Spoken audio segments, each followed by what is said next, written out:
ರಾಜಕೀಯ ವೈಷಮ್ಯದ ಕೇಂದ್ರವಾಗಿದ್ದ ಬಿಸಿ ರೋಡಿನ ಇಂದಿರಾ ಕ್ಯಾಂಟೀನ್ನ ಆವರಣಗೋಡೆಯ ವಿವಾದ ಸುಖಾಂತ್ಯಗೊಂಡಿದ್ರು ಭಾನುವಾರ ಇಂದಿರಾ ಕ್ಯಾಂಟೀನ್ ಉದ್ಘಾಟನೆ ಸಂದರ್ಭದಲ್ಲಿ ರಾಜಕೀಯ ಹೈಡ್ರಾಮಾ ನಡೆದು ಉಭಯ ಪಕ್ಷಗಳ ಕಾರ್ಯಕರ್ತರು ತಳ್ಳಾಟದಿಂದಾಗಿ ಮತ್ತೆ ವೈಷಮ್ಯ ಸ್ಫೋಟಗೊಂಡಿತು.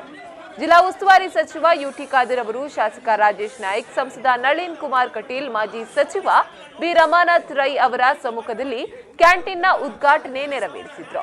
ಈ ಸಂದರ್ಭ ಸಾಕಷ್ಟು ಸಂಖ್ಯೆಯಲ್ಲಿ ಕಾಂಗ್ರೆಸ್ ಹಾಗೂ ಬಿಜೆಪಿ ಕಾರ್ಯಕರ್ತರು ಜಮಾಯಿಸಿ ಒಂದು ರೀತಿಯ ಬಿಗುವಿನ ವಾತಾವರಣ ಉಂಟಾಗಿತ್ತು. ಈ ಹಿಂದೆಯೂ ಇಂದಿರಾ ಕ್ಯಾಂಟೀನ್ ವಿಚಾರವಾಗಿ ಗೊಂದಲ ಉಂಟಾಗಿದ್ದರಿಂದ ಉದ್ಘಾಟನೆಯ ವೇಳೆ ಹೆಚ್ಚುವರಿ ಪೊಲೀಸರನ್ನ ನಿಯೋಜಿಸಲಾಗಿತ್ತು. ಕ್ಯಾಂಟೀನ್ ಒಳಭಾಗದಿಂದ ಕಾಂಗ್ರೆಸ್ ಕಾರ್ಯಕರ್ತರು ಸಚಿವ ಯುಟಿ ಖಾದರ್, ಮಾಜಿ ಸಚಿವ ರಮಾನಾಥ್ ರೈ ಅವರಿಗೆ ಜೈಕಾರ ಹಾಕಲು ಶುರುವಿಟ್ರು. ಬಿಜೆಪಿ ಕಾರ್ಯಕರ್ತರು ಶಾಸಕ ರಾಜೇಶ್ ನಾಯ್ಕ್, ಸಂಸದ ನಳಿನ್ ಕುಮಾರ್ ಕಟೀಲ್ ಅವರಿಗೆ ಜೈಕಾರ ಹಾಕಿದರಲ್ಲದೆ ಮೋದಿ ಮೋದಿ ಎಂದು ಘೋಷಣೆಗಳನ್ನ ಕೂಗಿದ್ರು. ಇತ್ತ ಕ್ಯಾಂಟೀನ್ ಒಳಭಾಗದಲ್ಲಿ ಬಿಜೆಪಿ ಹಾಗೂ ಕಾಂಗ್ರೆಸ್ ನಾಯಕರು ಜೊತೆಯಾಗಿಯೇ ಫಲಹಾರ ಸೇವಿಸುತ್ತಿದ್ದ ವೇಳೆ ಜಿಲ್ಲಾ ಪಂಚಾಯತ್ ಸದಸ್ಯ ಚಂದ್ರಪ್ರಕಾಶ್ ಶೆಟ್ಟಿ ಮತ್ತವರ ಬೆಂಬಲಿಗರು ಮಾಜಿ ಸಚಿವರಿಗೆ ಪೊಲೀಸರ ಮೂಲಕ ನೋಟಿಸ್ ನೀಡಲಾಗಿದೆ ಎಂಬ ವಿಚಾರವನ್ನ ಮುಂದಿಟ್ಟು ತಕರಾರು ತೆಗೆಯುತ್ತಿದ್ದಂತೆ ಸ್ಥಳದಲ್ಲಿ ಗೊಂದಲದ ವಾತಾವರಣ ಸೃಷ್ಟಿಯಾಯಿತು. ಇದನ್ನ ಸಂಸದರು ಹಾಗೂ ಶಾಸಕರು ಆಕ್ಷೇಪಿಸಿ ಫಲಹಾರ ಸೇವಿಸಲು ನಿರಾಕರಿಸಿದ್ರು.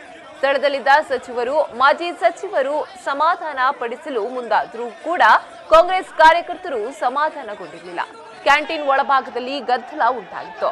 ಇನ್ನು ಶಾಸಕರನ್ನ ದೂಡಿ ಗೂಂಡಾಗಿರಿ ಪ್ರದರ್ಶಿಸಿದ ಜಿಲ್ಲಾ ಪಂಚಾಯತ್ ಸದಸ್ಯರೊಬ್ಬರನ್ನ ಬಂಧಿಸಿ ಕಾನೂನು ಕ್ರಮ ಕೈಗೊಳ್ಳಬೇಕೆಂದು ಆಗ್ರಹಿಸಿ ಮಿನಿ ವಿಧಾನಸೌಧದ ಮುಂದೆ ಸಂಸದ ನಳಿನ್ ಕುಮಾರ್ ಕಟೀಲ್, ಶಾಸಕ ರಾಜೇಶ್ ನಾಯ್ಕ್ ಸೇರಿದಂತೆ ಬಿಜೆಪಿ ಮುಖಂಡರು ಹಾಗೂ ಕಾರ್ಯಕರ್ತರು ಪಟ್ಟು ಹಿಡಿದ್ರು.